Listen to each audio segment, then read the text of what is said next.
यारों दोस्तों मित्रों आदर सत्कार नमस्कार। हम हैं संदीप शर्मा और ये है भैया जी सुपर हिट।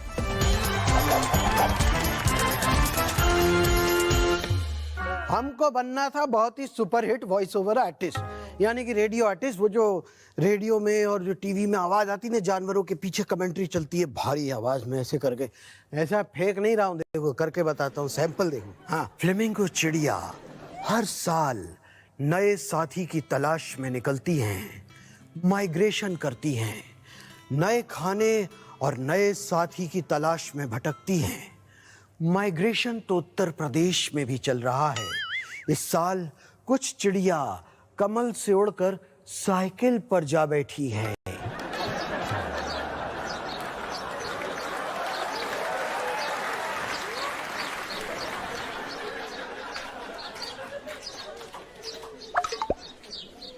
एक चिड़िया अनेक चिड़िया, सब नहीं बैठेंगी अखिलेश भैया।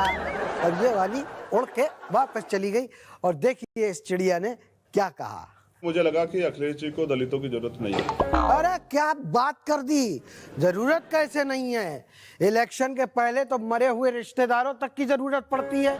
वो अलग बात है कि भैया की साइकिल पर चिड़िया कुछ ज्यादा हो गई थी। भाई चिड़िया बैठाना जितना बड़ा स्किल है, उससे भी मुश्किल है जगह ना होने पर भी चिड़िया बैठाए रखना। अब बीजेपी रास्ता ढूंढ रही है कि इस साइकिल पर ओवरलोडिंग का चालान कैसे किया जाए। आजकल जो भी नाराज होता है बीजेपी में चला जाता है। पिछले हफ्ते मुलायम सिंह जी के एक समधी चले गए, इस हफ्ते छोटी बहू चली गई। पंजाब में सोनू सूद जी की बहन को टिकट मिला तो रूठ के वहां के एमएलए जी चले गए। ब्रेक कर ले क्या, भूख लग रही है। अरे यार चिरौंजी काम करने दोगे नहीं यार, अभी तो काम शुरू किया हमने। मैं जा रहा हूँ। अरे अरे सीरियस हो गया क्या चिरौंजी, कहाँ जा रहे हो?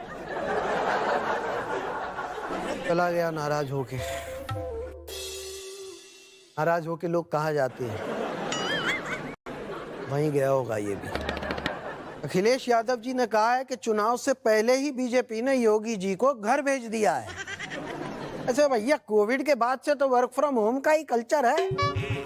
उधर यूपी में इलेक्शन बहुत टफ हो गया है, सब नेताओं को भगवान नजर आने लगे।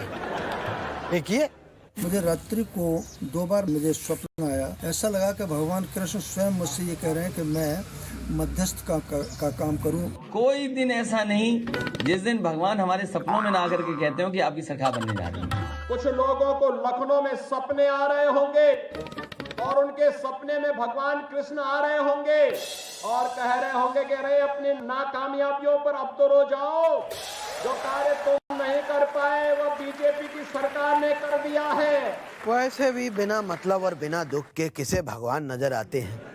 मार्च के बाद देखते हैं किस किस को आते हैं। बचपन में दिल होता था कि आज पनीर पसंदा खाएंगे, लेकिन जब घर पहुंचते थे तो मिलती थी लौकी। पापा कहते थे खाओ और हमको कहना पड़ता था थैंक यू। लौकी इज द बेस्ट सब्जी इन द वर्ल्ड।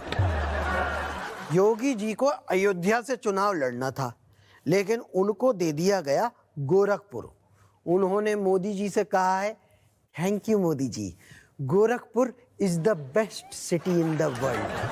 थैंक यू से याद आया, इस हफ्ते विराट कोहली ने टेस्ट क्रिकेट की कप्तानी से भी संन्यास ले लिया। Thank you Virat. विराट पहले ऐसे कप्तान रहे जिन्होंने टेस्ट मैचेस में कप्तानी के साथ साथ बैटिंग में भी रिकॉर्ड तोड़ प्रदर्शन किया। पहले ऐसे कप्तान रहे जिन्होंने ऑस्ट्रेलिया से लेकर साउथ अफ्रीका तक सबसे ज्यादा टेस्ट मैचेस में भारत को विजय दिलाई। पहले ऐसे कप्तान रहे जो इज्जत के साथ खुद ही रिटायर भी हो गए। कैराना के एमएलए नाहिद हसन काफी टाइम से फरार थे। जीवन बढ़िया चल रहा था, फरारी में घूम रहे थे। फिर उनको समाजवादी पार्टी ने अपना कैंडिडेट बनाने की घोषणा कर दी। पुलिस हो गई एक्टिव और नाहिद बाबू हो गए अंदर। ये हुआ बीजेपी की तरफ से ओवरलोडिंग का चालान। जोधपुर में एक कांस्टेबल ने अपने एसएचओ को एप्लीकेशन लिखी कि उसके 2 साथी बीमार होकर छुट्टी पर चले गए, तो उसका भी काम में मन नहीं लग रहा। उसे भी छुट्टी दे दी जाए। एसएचओ साहब ने दे भी दी। खबर नहीं है, ये टिप है। अब से एप्लीकेशन के सब्जेक्ट में जय लिखना है कि जियरा नाई लग रहा है, मो भी छुट्टी दे दे। मध्य प्रदेश के वन मंत्री जी ने कहा है कि उनके प्रदेश के तेंदुओं को खर्राटे कतई पसंद नहीं है। हाँ, जंगल में एक सोए हुए मजदूर पर तेंदुए ने हमला कर दिया तो उन्होंने ये राज की बात पत्रकारों को बताई। कह रहे थे तेंदुए को कतई पसंद नहीं आया कि मेरे जैसी आवाज कोई और निकाले। ये महाराज पहले बता देते। मुंबई में भी कुछ समय पहले ऐसा हुआ था। कह रहे थे कि तेंदुआ यानी कि लेपर्ड उन्हीं लोगों पर हमला करता है जो बैठकर टॉयलेट कर रहे होते हैं। कुछ छोटे से हो जाते हैं बैठकर टॉयलेट करते समय, तो तेंदुए को लगता है कि ये तो बकरी है। भाई साहब, वो लेपर्ड है, मूर्ख नहीं है। और वैसे भी टॉयलेट करते हुए इंसान के पास से कोई दूसरा इंसान निकल जाए तो उसकी नाक के बाल जल जाते हैं। ये तो फिर भी शिकारी बिल्ली है जो सूंघ के शिकार करती है। मतलब देख के भी करती है पर सूंघ भी लेती है। हमसे तो ज्यादा ही सूंघ लेती है। थोड़ा खाने का ब्रेक करें क्या? थोड़ा मुझे कहीं से खुशबू आ रही खाने की। चलो भाई।